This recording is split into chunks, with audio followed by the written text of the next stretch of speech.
Hello guys, welcome to another video in our channel. In our video today, our main point of focus is going to be Tottenham Hotspurs. We're going to analyze how things are. So, in the summer of 2023, Tottenham lost one of their best players, actually the best player in the club, in Harry Kane, who departed for Bayern Munich.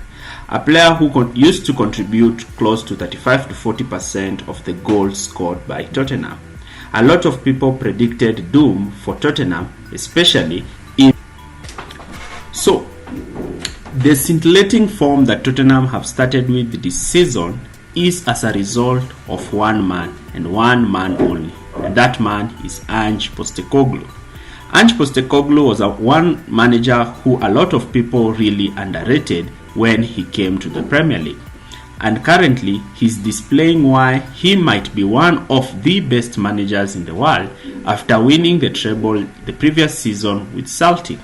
And here is why, since the stats support him. Currently Tottenham are third with 10 points, scored 11 goals and conceded only 4. They average a possession of 60% and make close to 578 passes per 90 with a tackle success rate of 64% and goals 2.75 per 90, showcasing how he has improved Tottenham from the stale, pragmatic football employed by Conte into a more scintillating football. We've done analysis on Tottenham. Click the link on the top right hand corner to see it. Don't forget to like, share and subscribe. So the first thing we are going to analyze is the tactical setup. How has Postecoglou set up Tottenham, and how and why is Tottenham looking so dangerous this season? And we're going to analyze from their build-up shape. So Tottenham like to build with a 3, with Bissouma dropping deep and Son and Kulusevski giving the team width. So when most teams try to press Tottenham, Tottenham employ a system whereby Pedro Porro starts out wide and Maddison moves up to the left half space, with Sarr joining him in the right half space, with the doggy dropping deep and playing as an inverted fullback, drawing his man close to him. This creates spaces in the left-hand channel for Maddison or any other player to drop deep and receive the ball. But in this instance, Vicario decides to pick Pedro Porro, who's free. The position of Sarr and Udogie has forced the team narrow and opened up spaces in the wide areas. This is how Tottenham have managed to be beating presses this season. So a player goes and tries to mark Udogie. So when the ball is played to Bissouma and one centre-back receives the ball, the centre-backs are not afraid to progress with the ball forward. And in some instances, when both Udogie and Bissouma are dropping deep and teams are pressing Tottenham high up the pitch and commit many players, the pass to Porro is usually on. And in this position, he can receive the ball, play it to Sarr, and immediately launch Tottenham's attack. And that's why most attacks from Tottenham have looked like counter, because of the ability to draw opponents to the press and move. Also, Maddison likes to drop deep into this space vacated by Udogie, where he's able to receive a direct ball from the goalkeeper. And Maddison receiving the ball in time and space is able to drive with the ball forward and create chances. Richarlison drops deep to tie up the number 6 so that he cannot follow up Maddison. And Maddison immediately starts to drive with the ball, slipping through balls for the runs of Heung-min Son, giving Tottenham great advantage during build-up. Now, teams like to drop into 2 banks of 4 that are narrow. Postecoglou likes his wingers to stay wide so that they can draw opposition fullbacks out.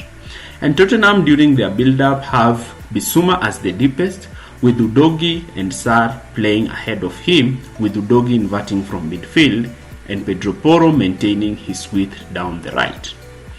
This creates channels and spaces in the half spaces for Maddison and Sarr to occupy, and sometimes We might see Pedro Porro also pushing forward, with Maddison dropping slightly deeper and playing in behind the front five to give Tottenham width and unpredictability in the middle. This forms what we call a 3-5 system. From these statistics from Who Scored, you can clearly see that Tottenham nowadays are spending most of the time in the middle third of the pitch, showcasing how they are building quick with possession and they are spending less time in their own third.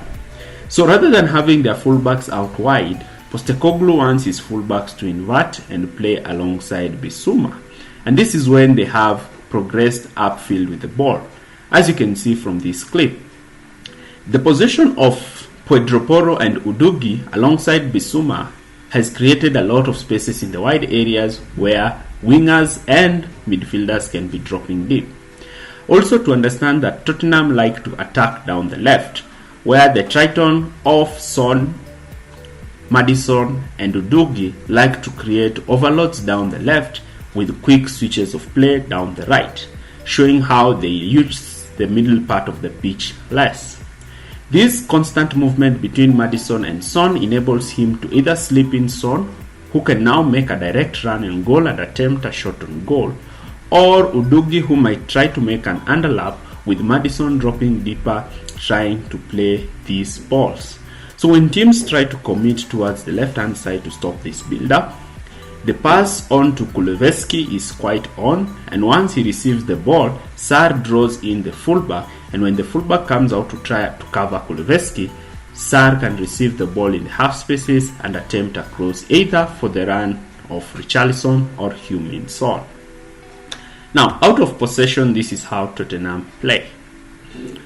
So out of possession, the main thing that you're going to be keen about is how Tottenham press in a 4-4 system, with Sarr pushing slightly forward to pick up the opposition midfielder, with the two forwards putting pressure on the goalkeeper and the two centre backs, forcing the team to go long, and Tottenham wins possession, as you can see from these two clips here.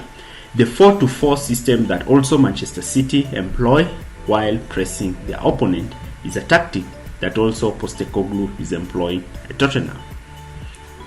This situation allows Tottenham to force the ball to be played out wide, and once the ball is played out wide, a touchline press can be effected.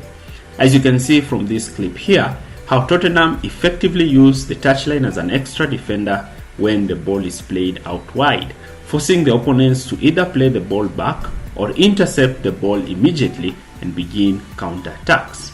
In deeper phases of play, Tottenham will sit in a 4-4-2 system, with Maddison joining the front line and acting as the second presser. Their main aim is to limit central progression and force the ball to be played out wide. That is all they anticipate. You can see how they are trying to form that close, narrow midfield position to prevent balls being played between the lines. You can also see their lines are quite compact, and this enables them to effectively employ a touchline press upon when opponents decide to use the touchline to progress their play. And once this press is employed in these kinds of situations, we see the best of Tottenham. And this is where they win possession quite easily with the touchline as their defender, with Maddison dropping deep to receive the ball and Son and Kulusevski making runs beyond the opposition defense line, seeing Tottenham have one of the most lethal counter-attacks in the Premier League. And this is something that Tottenham have done recently, and they can speak on this as a result of the goals they have scored. The signing of James Maddison has been quite instrumental for Tottenham, and he looks to be one of the best signings in the summer. His availability to be dropping deep in between the lines and receiving the ball and linking the play with the attack, and also his threat from set pieces, is something that Tottenham can be amazed about. He's the number 10 who's come in to fill in for Harry Kane, who used to wear the number 10 shirt. A perfect addition for Tottenham, showcasing the young English prowess in dead ball situations, and as well his prowess in creating and dictating the tempo of the game.